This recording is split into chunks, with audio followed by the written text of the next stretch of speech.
মানে এই আগুন কি আসলে হাসান মামাই লাগাই দিল নাকি আমি বুঝতে পারতেছি না আসলে স্ট্রিট ফুডের মাঝে।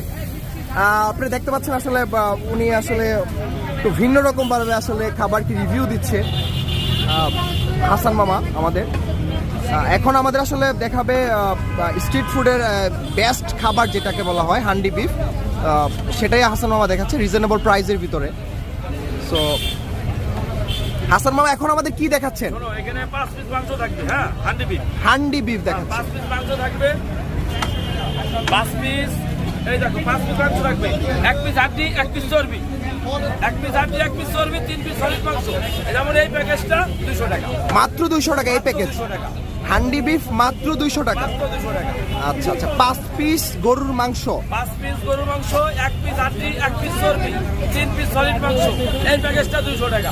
200 টাকা, মাত্র 200 আমি টাকা। একটা কথা কই, এরকম আমার কথা হলো যে মানুষ উল্টা পাল্টা মন্তব্য করে, এরকম করার দরকার নাই। আমার মতন একজন হাসান মামা হয়ে দেখাক যে হাসান মামা কি কি যে এই যে দেখেন এই যে মালটা খাওয়াচ্ছে, এই মালটা যে কোনো একটা খাইতে গেলে এই মাংসের দাম আসবে 300 টাকা, এই মাংসের দাম আসবে 300 টাকা। আর রাইস ভিতরে ভর্তা মতো সব বাদ দিয়ে দিলাম, এই প্যাকেজটা 200 টাকা। 200 টাকা। যেমন একটা কথা, স্টেট ফুডে জীবনে হাঁসের মাংস আমি দেখছি যে সবাই